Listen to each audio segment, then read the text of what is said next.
नमस्कार दोस्तों, एक बार फिर से मैं आप सभी का अपने YouTube चैनल वेंकटेश एच पुजार में तहे दिल से स्वागत करता हूं। तो आज मैं आप सबके सामने एक नया मेडिकल टॉपिक लेके आया हूं। वो क्या है? वेरिसिला जोस्टर, जिसको हम सामान्य भाषा में बोलते हैं चिकन पॉक्स, और हिंदी में हम इसको बोलते हैं हमारे शरीर में माता आ गई है, जिसको कि मेडिकल टर्म में शिंगल्स भी बोला जाता है। तो ये क्या है? इसमें हमको क्या क्या लक्षण देखने को मिलते हैं? किन किन लोगों को ये हो सकता है? इसमें क्या क्या लक्षण हमको देखने को मिलेंगे? क्या क्या इसमें कॉम्प्लिकेशंस हो सकते हैं? कैसे हम अपने आप को इससे बचा सकते हैं? पूरी जानकारी मैं आपको इस वीडियो में देने वाला हूँ। वीडियो शुरू से अंत तक ज़रूर देखिए। चिकन पॉक्स जो है एक व्यक्ति से दूसरे व्यक्ति को फैलने वाला एक रोग है। तो इसमें क्या होता है, हमारे शरीर में पूरी खुजली स्टार्ट हो जाती है। हमारे शरीर में हर जगह गांठ गांठ गांठ गांठ, फोड़े फोड़े फोड़े जैसे हो जाते हैं, उनके अंदर पस भर जाता है और ये पूरे हमारे शरीर में फैल जाता है। चिकन पॉक्स जो है एक व्यक्ति से दूसरे व्यक्ति को बहुत जल्दी और आसानी से फैल जाता है, और ये उन लोगों को ज़्यादा फैलता है जिन लोगों ने चिकन पॉक्स का वैक्सीन नहीं लिया है, मतलब जिन्होंने इंजेक्शन नहीं करवाया हुआ है चिकन पॉक्स का।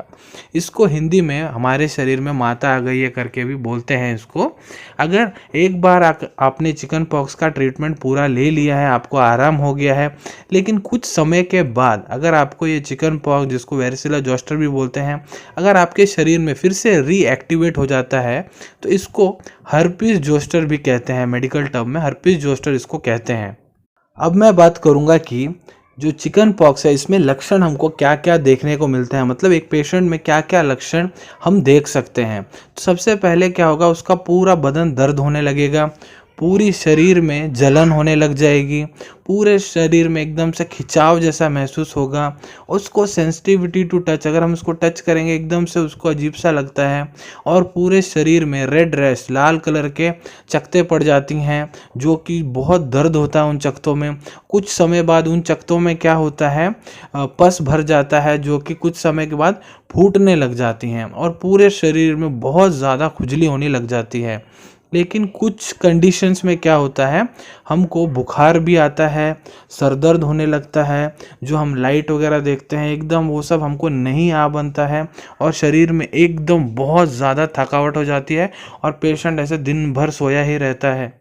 अब हम बात करेंगे कि जो ये चिकन पॉक्स है हम लोगों को होता कैसे है, तो ये क्यों होता है, इसका होने का प्रमुख कारण क्या है, वो है वेरिसिला जोस्टर वायरस। इस वायरस के कारण ही ये जो रोग है हमको होता है।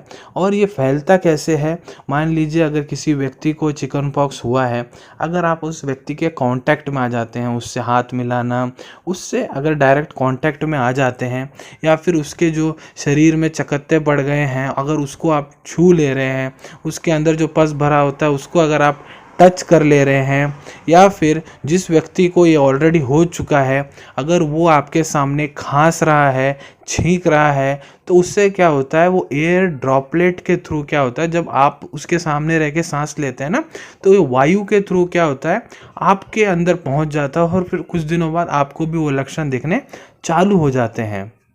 क्या आप जो ये चिकन पॉक्स है आपसे किसी और को फैल सकता है? इसका उत्तर है हाँ। अगर आपको ये चिकन पॉक्स हुआ है तो आप अगर एक स्पेशल जगह में नहीं रुकेंगे, मतलब एक अपने आप को आइसोलेट नहीं करेंगे, अलग से नहीं रखेंगे, तो आप सब लोगों के साथ ही खाना पीना करना, सबके साथ रहना, सबके साथ खेलना कूदना करेंगे, तो क्या होता है, आप आसानी से एक से दूसरे को ये रोग फैला सकते हैं। और जिन लोगों ने इस चिकन पॉक्स का इंजेक्शन वगैरह नहीं लिया है उन लोगों को तो बहुत ही आसानी से फैल सकता है। इसीलिए जो भी चिकन पॉक्स के पेशेंट होते हैं, डॉक्टर उनको बोलते हैं आप 10 से 14 दिन के लिए छुट्टी ले लीजिए, अपने आप को अलग रखिए, आपके कपड़े अलग रखिए, अपना खाना पीना अलग कीजिए, आपका तौलिया साबुन वगैरह सब अलग रखिए, क्योंकि आसानी से एक से दूसरे को फैल जाता है। अब हम आगे बात करने वाले हैं चिकन पॉक्स। मान लीजिए अगर आपको हुआ है, वो दवाइयाँ आपने ले ली हैं, टाइम कोर्स कंप्लीट हो चुका है, आपको आराम भी हो चुका है, लेकिन आराम होने के बाद भी कुछ लोगों को क्या होता है, कॉम्प्लिकेशंस हो जाती हैं। तो क्या क्या कॉम्प्लिकेशंस एक चिकन पॉक्स के पेशेंट को होते हैं वो मैं अभी डिस्कस करता हूँ। पहला है जिसको बोलते हैं पोस्ट थेरोपेटिक न्यूरल्जिया, मतलब अगर आप आराम हो चुके हैं उसके बाद भी आपके शरीर में बहुत दर्द रहती है, जहाँ जहाँ वो घाव हुए थे आपको वहाँ बहुत ज़्यादा दर्द होता है। क्या होता है कुछ कंडीशन में वो जो घाव होते हैं आपके शरीर पे रहते नहीं हैं, वो पूरे चले जाते हैं, लेकिन उसके बाद भी जहाँ जहाँ वो हुए थे वहाँ एकदम दर्द रहता है, तो उसको बोलते हैं पोस्ट थेरोपेटिक न्यूरल्जिया। अगला कॉम्प्लिकेशन है आंखों की दृष्टि जाना। अगर जो चिकन पॉक्स में जो दाने दाने निकलते हैं, जो दाग होते हैं, अगर वो हमारी आंख या फिर उसके आसपास होते हैं तो उसको बोलते हैं ऑप्थेल्मिक शिंगल्स बोलते हैं। तो कुछ कंडीशन में क्या होता है, ये बहुत ही पेनफुल हमारी आंखों का इन्फेक्शन कर देते हैं। किसी किसी केस में ऐसा हो जाता है कि हमारी आंखों की दृष्टि भी चली जाती है। कुछ केसेस में क्या होता है, न्यूरोलॉजिकल प्रॉब्लम्स बोलते हैं, मतलब हमारे मस्तिष्क की जो समस्याएं हैं वो चालू हो जाती हैं। मान लीजिए आपको चिकन पॉक्स हुआ है, लेकिन कुछ कॉम्प्लिकेशन में क्या होता है, आपके जो सर रहता है अंदर जो है उसके एकदम स्वेलिंग सूजन आनी स्टार्ट हो जाती है, जिसको बोलते हैं एन्सेफेलाइटिस।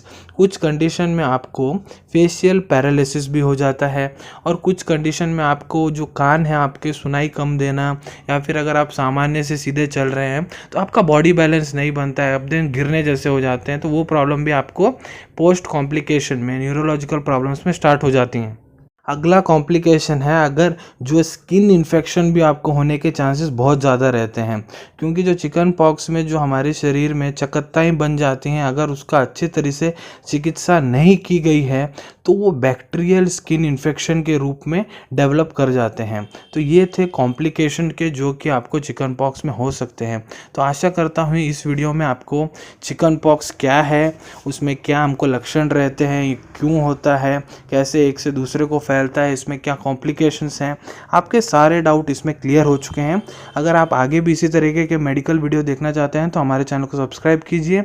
ये वीडियो अगर आपको पसंद आया है तो इस वीडियो को लाइक और ज़्यादा से ज़्यादा शेयर कीजिए। मिलेंगे अगले वीडियो में एक नए विषय के साथ। टिल देन टेक केयर, धन्यवाद।